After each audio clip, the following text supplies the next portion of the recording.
बिस्मिल्लाहिर्रहमानिर्रहीम। दोस्तों अस्सलाम वालेकुम। यूट्यूब चैनल अब्दुल्ला ब्रदर्स पर खुश आमदीद। दोस्तों अगर आप चैनल पर नए हैं और आपने चैनल को सब्सक्राइब नहीं किया तो इसे सब्सक्राइब कर लें और साथ मौजूद बेल के आइकन को दबा लें ताकि हमारी हर आने वाली नई वीडियो आप तक पहुंचती रहे। दोस्तों ये 25 अक्टूबर 2020 का दिन था। डॉक्टर ने मरीज का बाजू सीधा किया और मायूसी से सर हिला दिया। बेटे ने आहिस्ता आवाज़ में पूछा, क्या कोई चांस नहीं? डॉक्टर ने जवाब दिया, सर अब नहीं, अब हमें वेंटिलेटर बंद करना होगा। बेटे ने सर नीचे किया और आहिस्ता आहिस्ता चलता हुआ कमरे से बाहर निकल गया। मरीज की कहानी 1940 में शुरू हुई थी। इस मरीज़ के वालिद ने जनूबी कोरिया के शहर टाइगो में छोटी सी कंपनी बनाई। कोरियाई ज़बान में 3 सितारों को सैमसंग कहते हैं। कदीम रिवायत के मुताबिक इकट्ठे तलू होने वाले 3 सितारे कभी गरूब नहीं होते। इसके वालिद ली ब्योंग चिल ने खुशगुनी के लिए कंपनी का नाम सैमसंग रख दिया। ये लोग शुरू में फ्रूट और फ्रोज़न फ़िश एक्सपोर्ट करते थे। दूसरी जंग अज़ीम के बाद तामीर नौ शुरू हुई तो सैमसंग खुराकों से कंस्ट्रक्शन इंडस्ट्री में आ गई। इस कंपनी ने धड़ाधड़ तामीराती काम किए, इमारतें, पुल और सड़कें बनाना शुरू कर दीं। ली ब्योंग चिल ने इन कामों में करोड़ों कमाए। उन्होंने कंस्ट्रक्शन के साथ साथ टेक्सटाइल, फैशन और इलेक्ट्रॉनिक्स के कारोबार में भी हाथ डाला और ये ग्रुप बड़ा होता चला गया।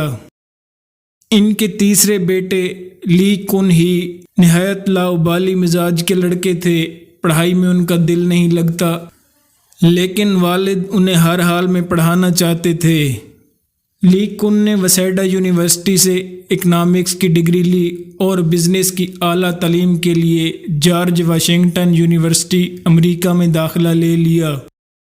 ये दौर इनकी ज़िंदगी का फजूल और नाकाबिले बयान ज़माना था। अपनी डिग्री मुकम्मल ना कर सके वालिद ने इन्हें वापस बुला लिया और कंस्ट्रक्शन और ट्रेडिंग के काम में लगा दिया। इस काम में इनका दिल ना लगता और वालिद भी इनकी कारकर्दगी से मुतमईन नहीं थे। आखिर इनके वालिद का इंतकाल 1987 में हो गया और ली को मजबूरन कंपनी संभालना पड़ गई। उस वक्त कंपनी 34 मुख्तलिफ शोबों में काम कर रही थी। ली के लिए अगले 5 साल बहुत मुश्किल थे। ये एक दफ्तर से दूसरे और दूसरे से तीसरी तरफ दौड़ते रहते। यहाँ तक कि साल 1993 आ गया। ली को अचानक महसूस हुआ कि हम बहुत ज़्यादा मसनूआत बना रहे हैं, जिसकी वजह से हम क्वालिटी में मार खा रहे हैं। उन्होंने महसूस किया कि अगर हमने हरीफों को क्वालिटी में मार ना दी तो हम पिट जाएंगे। चुनांचा एक दिन अपने तमाम एग्जेक्टिव्स को जमा किया और उनसे कहा, आज हम सब कुछ बदल रहे हैं। तुम लोग नुकसान की परवाह ना करो। अगर हम फुटपाथ पर भी आ जाएं तो कोई मसला नहीं। अब सिर्फ और सिर्फ क्वालिटी पर तवज्जो दें। हमारी प्रोडक्ट्स हर सूरत मार्केट में नंबर 1 होनी चाहिए। उसके बाद ये तादाद की बजाय मेयार पर चले गए। इनके लिए शुरू के साल बहुत मुश्किल थे। कंपनी के गोदाम कबाड़खाना बन गए। मार्केट में सैमसंग का अंबार लग गया। लोग इसके साइन बोर्ड्स के करीब से भी नहीं गुजरते थे। इनके डिस्ट्रीब्यूटर्स भी भाग गए, मगर ये पीछे ना हटे। 1995 में एक तरफ कंपनी का बेड़ा गर्क हो गया और दूसरी तरफ ली कुन पर जनूबी कोरिया के सदर को $30 मिलियन रिश्वत देने का इल्ज़ाम लग गया। ये तफ्तीश, इंक्वायरियां और अदालती मुकदमात का सामना करने लगे। इनके लिए ये दौर बहुत मुश्किल था, लेकिन इन्होंने अपनी कंपनी में भी काम जारी रखा और देखते ही देखते सैमसंग का टीवी मार्केट लीडर बन गया। ये चंद माह में पैदावार, मयार और फ़रोख्त में सोनी को भी पीछे जोड़ गया और यूं कंपनी 2006 में आला मयार का गारंटी कार्ड बन गई। ली कुन ने 1998 میں اسمارٹ فونز کا بھی یونٹ لگا لیا اور یہ یونٹ گلیکسی کہلاتا تھا۔ گلیکسی نے آتے ہی مارکیٹ پر اپنی دھاک بٹھا دی اور یہ عالمی برانڈ بن گیا، جس کے بعد سامسنگ کمپنی $350 بلین کی کمپنی بن گئی۔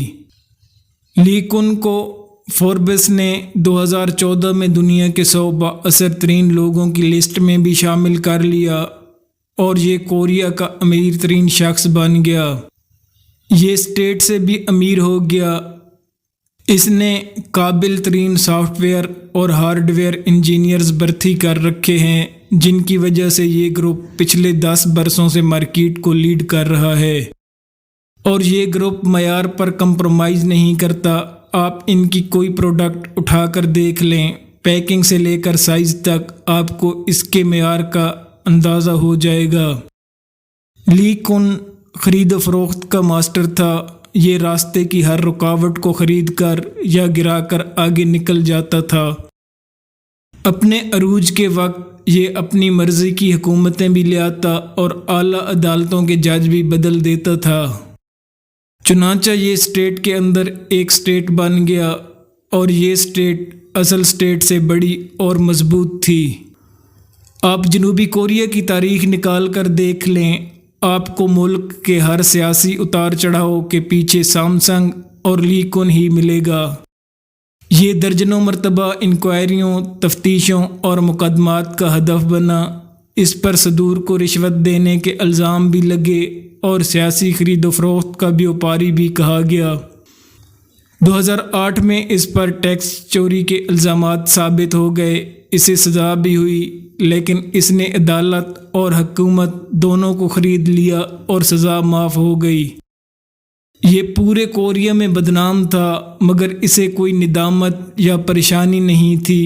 یہ میدان میں ڈٹا رہتا اور خود اپنے منہ سے کہتا تھا، اگر آپ دولت سے آسانیاں نہیں خرید سکتے تو آپ کو دولت مند ہونے کا کوئی فائدہ نہیں۔ چنانچہ یہ سامنے موجود ہر شخص کو چند لمحوں میں خرید لیا کرتا تھا۔ اس کی یہ عادت اتنی پختہ ہو چکی تھی کہ اس نے آخر میں زندگی کو بھی خریدنے کی کوشش شروع کر دی۔ اسے 2014 میں ہارٹ اٹیک ہوا اور یہ کوما میں چلا گیا، اور اس کی وصیت کے مطابق اسے وینٹیلیٹر پر شفٹ کر دیا گیا اور اس کے لیے نئی ادویات کی ایجاد کا کام شروع کر دیا گیا۔ سامسنگ نے درجنوں ریسرچ اداروں کو فنڈنگ کی، بڑے سے بڑے ڈاکٹر کا بندوبست کیا اور قیمتی سے قیمتی ترین ادویات بنوائیں، مگر لی کن کومے سے باہر نہ آ سکا۔ اس کے بیٹے لی جائے یونگ نے کمپنی کی انان سنبھال لی۔ یہ اپنے والد کو ایک بار پھر اپنے پاؤں پر کھڑا دیکھنا چاہتا تھا، لیکن اس کی کوئی کوشش برآور نہ ہو سکی، اور 25 اکتوبر 2020 کو وہ شام آ گئی جب ڈاکٹروں نے مایوسی کا اعلان کر دیا اور لی کن کومے کے عالم میں انتقال کر گیا۔ اس کا جسم ٹھنڈا ہو رہا تھا۔ ڈاکٹر نے اس کا بازو سائڈ پر رکھا اور مایوسی سے سر ہلا دیا۔ سامسنگ کا مالک مر چکا تھا۔ مرنے کے بعد اس کے اکاؤنٹ میں $20 بلین تھے، اور یہ $350 بلین کی کمپنی کا مالک تھا، مگر یہ اکاؤنٹس موت کا مقابلہ نہ کر سکے، اور 6 سال کی طویل نیند کے بعد یہ ابدی نیند سو گیا۔ لی کن ہی کی موت نے ایک بار پھر ثابت کر دیا کہ انسان دنیا میں دولت کے ذریعے سب کچھ خرید سکتا ہے، لیکن یہ کتنا ہی بڑا دولت مند کیوں نہ ہو جائے، یہ ایک بھی اضافی سانس نہیں خرید سکتا، اور اس کے پاس اللہ کے سامنے ہارنے کے سوا کوئی چارہ نہیں ہوتا۔